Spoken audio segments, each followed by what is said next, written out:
Imagine being 12 years old and already having lived a full life. Now imagine you're lucky. That was reality for Homo habilis, our ancestors who walked the Earth 2 million years ago. A groundbreaking study of 26 fossil specimens revealed something shocking. The average Homo habilis lived just 12 years. Most never made it to their teens. And here's what's truly disturbing. Researchers found almost no infants in their sample. This suggests the real mortality rate was so catastrophic that most babies died before they could even fossilize. So 12 years? That was the optimistic estimate. This raises a devastating question. Why was life for Homo habilis so brutally short? The answer is simple and horrifying.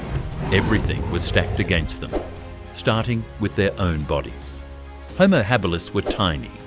They averaged just 1.2 meters tall, shorter than the average 10-year-old today. They weighed only 60% of what we do, making them one of the smallest humans to ever exist. This small frame made them incredibly vulnerable to injury. And to make matters worse, their bones weren't particularly robust. They couldn't compensate for their lack of size with strength. But here's where it gets really bad. They were partially arboreal, meaning they spent significant time in trees. Yet they weren't nearly as good at climbing as chimpanzees. Studies of modern chimps show that most experience at least one serious fall in their lifetime. The same was likely true for Homo habilis, except when they fell, their fragile frames absorbed the full impact. Each fall could mean death.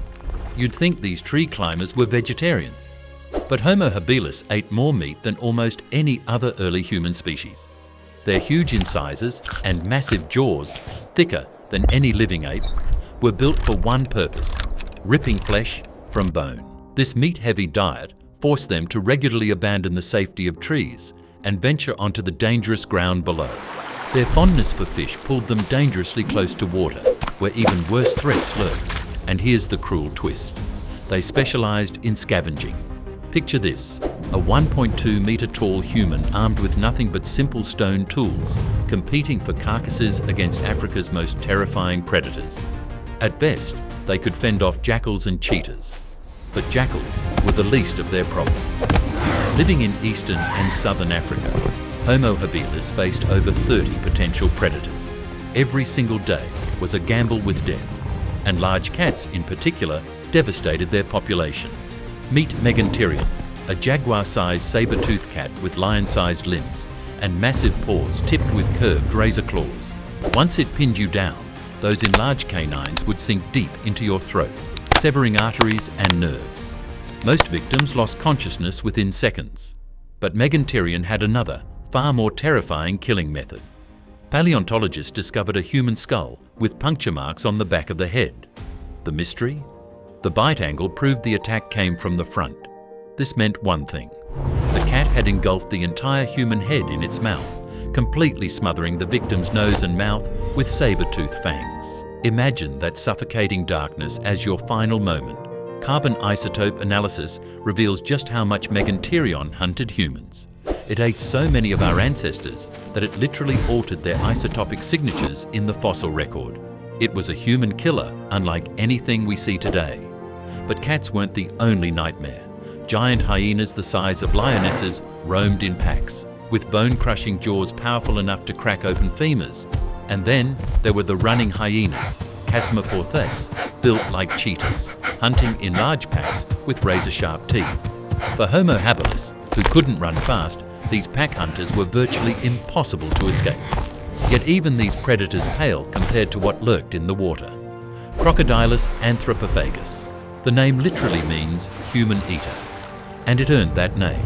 This monster reached 7.5 meters long and weighed 1.5 tons. For comparison, the largest recorded modern crocodile, Lolong, measured only 6 meters and weighed 1.1 tons. Anthropophagus dwarfed it. Direct evidence proves it hunted humans. 2 juvenile Homo habilis were found with severe damage to their legs and feet, perfectly matching this crocodile's teeth. The attack pattern is clear. Ambush the legs while they fish with their bare hands, then kill by either drowning or using a death rod to literally rip limbs off. Both victims suffered this grisly fate, but here's where the story becomes truly nightmarish. OH7, The holotype specimen, the very fossil that defines what Homo habilis is, bears marks of a giant crocodile attack on its legs. This individual lost its limb, and ultimately its life.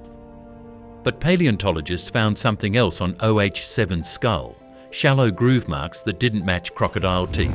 They matched the bite of a large cat. A leopard-sized predator had taken a chunk out of this person's head. We don't know if the cat attack happened before or after death. But think about that. The single most important Homo habilis fossil, the one that defines the species, was attacked by both a crocodile and a big cat. One individual, two apex predators. That's not just bad luck, that's what life was like for them. It wasn't just the predators though. Their dangerous diet destroyed their teeth at an alarming rate. Of the 26 individuals studied, only 40% had decent teeth. The rest showed severe wear, chipping and cracking, and many were under 10 years old. One 17-year-old had teeth twice as damaged as you'd expect in a modern elderly person with terrible dental hygiene. With no way to treat tooth decay or infections, a broken tooth would become a death sentence. The climate made everything worse. During the Pleistocene, Africa experienced intense fluctuations, sudden cold snaps, and brutal dry periods that made food scarce. Starvation was common. As resources vanished, Homo habilis relied even more on scavenging, which forced them into contact with increasingly desperate predators who were also starving. And they didn't just compete with animals, they competed with other humans. 3 other Homo species shared their territory: Homo ergaster, Homo erectus, and Homo rudolfensis. All 3 were larger, smarter, and better equipped. Erectus had access to controlled fire, picks, knives, and cleavers. Homo habilis had crude stone tools. One known specimen shows that Homo habilis sometimes killed members of other human species, possibly even eating them. But in confrontations with their larger cousins, habilis was almost certainly at a disadvantage. They were the smallest, the weakest, and the least technologically advanced. By age 10, if you were Homo habilis, you entered what researchers call the maximum mortality phase, the period of highest death risk. But even reaching 10 made you extraordinarily lucky. Studies suggest 40% died before reaching double digits. If we factor in infants, who are almost entirely absent from the fossil record, that number jumps to 60%. The study's 12-year average lifespan? That was generous. So how did they survive at all? Large group sizes, up to 85 individuals, provided some safety in numbers. Simple stone tools allowed them to access bone marrow and process tough plant material. There's even tentative evidence of a 1.7 million-year-old windbreak or rough shelter that might have been built by habilis, suggesting they had ways to deal with the worsening climate. But honestly, based on everything we know, it probably wasn't enough. Homo habilis represents possibly the worst time to have ever been human. Every single day brought the threat of death from multiple directions. Small, fragile bodies. A dangerous diet that forced them into predator territory. Saber-toothed cats that hunted them specifically. Pack-hunting hyenas. Giant crocodiles that ambushed them at the water's edge. Harsh climate. Competition with larger, smarter humans. And they lived, on average, just 12 years, if they were lucky. Next time you complain about your problems, remember, you're not a Homo habilis, and for that, you should be eternally grateful. If you found this fascinating, hit that like button and subscribe for more deep dives into the brutal reality of ancient life. Thanks for watching.